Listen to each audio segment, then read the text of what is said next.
Hello बच्चों, एक बार फिर से आप सबका स्वागत है आपके अपने यूट्यूब चैनल पर। बेटा, आज हम सूरदास के पदों का भाग 1 से आगे अध्ययन करेंगे। इससे पहले हमने जो वीडियो बनाई थी उसमें हम पद 1 का अध्ययन कर चुके हैं। देखते हैं हम पद 2। ठीक है, पद 2। मन की मन ही मांझ रही, मांझ होता है में। अब इन पंक्तियों में गोपियां उद्धव से कहती हैं कि हे उद्धव, हम सोचते थे कि जब श्री कृष्ण आएंगे हम उन्हें अपने जो है वियोग में झेले हुए सभी कष्टों के बारे में बताएंगी, लेकिन उन्होंने तो हमारे लिए यह जो योग संदेश भेज दिया है उसको सुनकर हमें लग रहा है उन्होंने हमारा त्याग कर दिया, और अब हम ये दुख किसको कहेंगे, किसके सामने हम अपना ये दुख कहेंगे। देखो, मन की मन ही मांझ रही। गोपियां कहती हैं कि हमारे मन में श्री कृष्ण से मिलने की जो उम्मीद थी वह हमारी मन की मन में ही रह गई है। कहिए जाए कौन पे उद्धव, कि हे उद्धव, अब हम ये सब किसके सामने कहें। ना ही परत कही और ना ही सबके सामने ये हम कह सकते हैं। अवधि आधार आस आवन की। अवधि होती है समय, आधार सहारा, आस उम्मीद, आवन की अर्थात उनके आने की, ठीक है, उनके आगमन की। वृथा दुख या पीड़ा होती है। अवधि आधार आस आवन की, तन मन वृथा सही।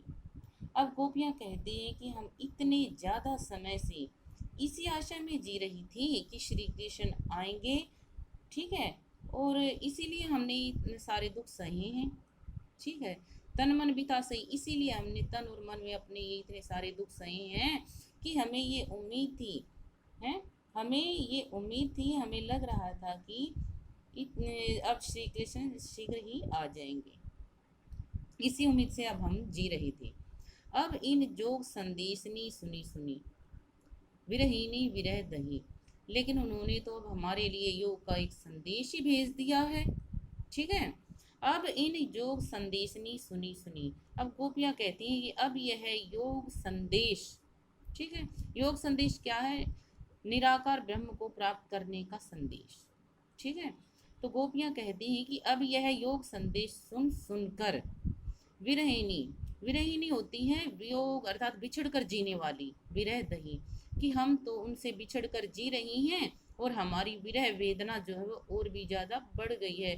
विरह पीड़ा दही धधक रही है, और भी ज़्यादा दहक रही है। चाहती हुती गुहारी जीत ही तय उत तय धार बही।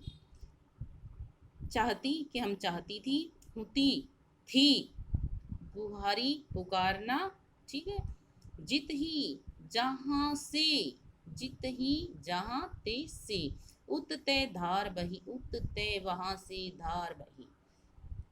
अब गोपियाँ श्री कृष्ण से कहती हैं कि हम तो चाहते थे जब हमारा मन करेगा, जब भी हम चाहेंगे हम श्री कृष्ण को पुकार लेंगे और हम अपनी पीड़ा को मिटा लेंगे। चाहती हुती गुहारी जित ही, कि जहाँ हम ये सोच रहे थे कि जब भी हमें कष्ट होगा, हमें ज़रूरत होगी, हम श्री कृष्ण को पुकार लेंगे, उत्ते धार भई। अब उसके स्थान पर तो, उस पुकारने के स्थान पर तो वहाँ से यह विरह की जो वियोग रूपी, योग संदेश रूपी धारा है वह बह रही है। वियोग की धारा बह रही है, योग संदेश की धारा बह रही है। सूरदास अब धीर दरही क्यों, मर ज्यादा न लही। इन पंक्तियों में सूरदास जी बताते हैं कि गोपियां उद्धव से कहती हैं अब धीर दरही क्यों, कि अब हम धीर अर्थात धैर्य धरे ही क्यों, क्यों धारण करें। मर ज्यादा न लही, मर ज्यादा होता है मर्यादा, न लही नहीं रखी। गोपियां श्री कृष्ण से उद्धव से कहती हैं कि हे उद्धव, अब हम कैसे धैर्य धारण करें, क्योंकि श्री कृष्ण ने तो प्रेम की मर्यादा ही नहीं रखी है। उन्होंने प्रेम की मर्यादा का उल्लंघन किया, क्योंकि प्रेम की तो यह मर्यादा है कि प्रेम के बदले प्रेम ही देना होता है। लेकिन यह श्री कृष्ण ने मर्यादा नहीं रखी, उन्होंने इस मर्यादा का उल्लंघन कर दिया है। तो अब हम कैसे धैर्य धारण करें? अब हम धैर्य नहीं धारण कर सकते। ठीक है बेटा।